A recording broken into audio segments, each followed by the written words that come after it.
What if true power lies not in palaces, but in the soul's unshakable light? When a battle-hardened emissary trembles before a sleeping caliph beneath a date palm, yet radiates divine majesty.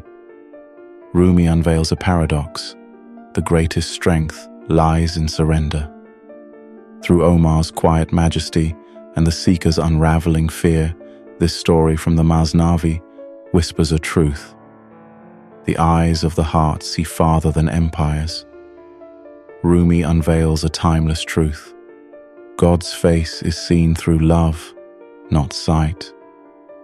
Your task is not to seek for love, but merely to seek and find all the barriers within yourself that you have built against it. This isn't just a story, it's a masterclass in breaking chains of illusion. Rumi says, "The soul has been given its own ears to hear things the mind does not understand." The emissary from Byzantium comes to Omar, the commander of the faithful, and sees his miracles. Now listen to this story, which spells out some of the secrets you've been told about. A man came to Omar, once from the west, through deserts till Medina, with no rest. The caliph's palace, please show me the way. I need to ride there with my load today. He doesn't have a palace, he was told, except his soul, illumined like pure gold. His well-earned fame as leader is secure, though he lives in a hut, just like the poor. How can you see a palace of this kind, when one stray hair has made your heart's eye blind? Rid your heart's eye of hair to have a prayer of seeing this great caliph's palace there. Whoever's soul is free from lust has found admittance to God's kingdom's hallowed ground.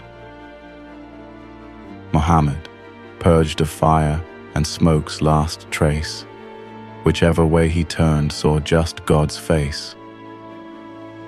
While you are still the evil whisperer's friend, there is God's face, how can you comprehend? If you've an opening in your heart, you'll see the sun's bright rays wherever you may be.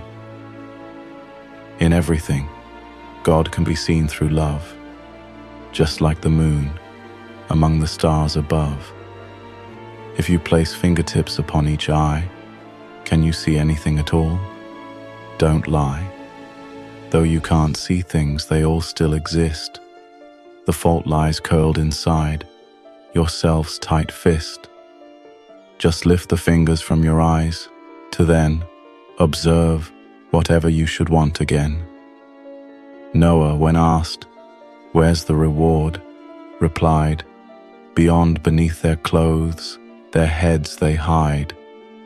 You've hidden it beneath your clothes, that's why you still can't see, although you have an eye. A man's his eye, he's mere skin otherwise, for the beloved's only seen by eyes. If they can't see him, then they're better blind, that's best for idols of a transient kind. On hearing this, the messenger grew keen to reach his goal more than he'd ever been. Omar, with his own eyes, he wished to find, and so he left his horse and load behind, to search for this great master everywhere, just like a madman with no other care. Can such a man exist? Can this be true? He's hidden like the soul. What can we do? He sought to serve him, like a slave in need. Such seekers always in the end succeed. An Arab woman saw him come and said, "Omar lies near that tree as if in bed. Far from the people under that date palm, God's shadow sleeps in shade where it is calm." The emissary from Byzantium finds the commander of the faithful sleeping under the tree. The man approached, but wouldn't go too near, On seeing him, his body shook with fear. Awe of a sleeping man left him undone. A blissful state now filled him like the sun. Such contradictory states as love and awe, together in his heart the stranger saw. Saying inside, 1,000 kings I've seen, who honored me, with sultans too I've been. But fear had never given me such fits. Now awe of this man's robbed me of my wits. Jungles of lions even I've explored, and not turned pale, however much they roared. And on the battlefield I've earned renown, for acting bravely when the rest are down. I've taken and dealt out such mighty blows, for I'm the bravest, everybody knows. This man lies sound asleep and he's unarmed, so why do I now shake and feel alarmed?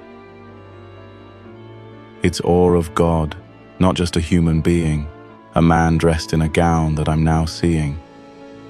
Whoever's path is fear of God will find that he is feared by jinn and all mankind.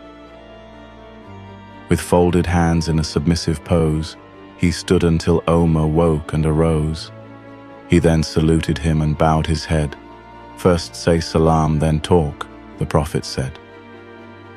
Omar responded, told him to come near and to sit next to him and have no fear. Don't fear, for scared men is quite suitable, but not for those who aren't afraid at all. The scared are reassured, they won't be harmed. By this advice, their fearful hearts are calmed. Why say don't fear to one who isn't scared? This is a lesson brave men should be spared. Omar thus helped a troubled heart to find abundant happiness and peace of mind, with subtleties that few can comprehend, about God's attributes, our greatest friend. He spoke of God's love for his true elite, and of the states and stations one could meet. Omar taught him the journey of the soul, spiritual traveling to the furthest goal, and of the time which stands beyond all time, that lofty station, sacred and sublime, and of the realm in which the spirit flew, before this life both flight and grace it knew, seeing beyond horizons coast to coast, the utmost faith and zeal it then could boast. Thus, when Omar saw that he was a friend, he knew this man desired to comprehend. The sheikh was perfect and the student keen, the rider fast, the thoroughbred so lean.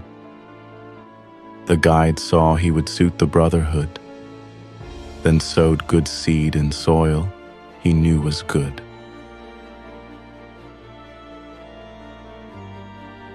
The emissary from Byzantium questions the commander of the faithful. Commander of the faithful, please expound for me how spirit came down to the ground. How did that bird become caged in a cell? He said, God chanted to the soul a spell. The non-existents have no ear, nor eye, but when God chants a spell, they stir and fly. His spells give non-existence such a jolt that to existence they all somersault. And when existence hear God's formula, to non-existence their roots similar. The rose smiled. Once he'd chanted to its stem, his spell has made a stone turn to a gem. Bodies transform to souls by just one line. His words have also caused the sun to shine. But dark words whispered sometimes to its ear have made eclipses of the sun appear. He also made the clouds perform the task of weeping tears just like a water flask. What spells he must have whispered to the ground to make it think but not make any sound. Whoever is perplexed by doubt and fear, the Lord will chant a riddle in his ear. To hold him captive with this thought a bit, shall I obey or do the opposite. God's preference is implicit for one side. This factor helps the doubter to decide. You don't want to be plagued by doubts and fears? Then put less cotton wool inside your ears. To hear those riddles that the Lord will tell, the secret hints he gives, the clear as well.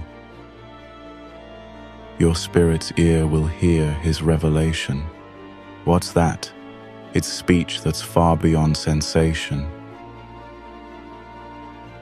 Spiritual ears and eyes transcend mere sense, while rational ones can only claim pretense. The word compulsion spurs my heart ahead, while those who lack love feel ensnared instead. It's not compulsion but divine communion, not clouds, but the full moon in total union. If it's compulsion, it's a special kind, not that commanding self's type which is blind. Compulsion like this few identify. God's given these men's hearts an inner eye.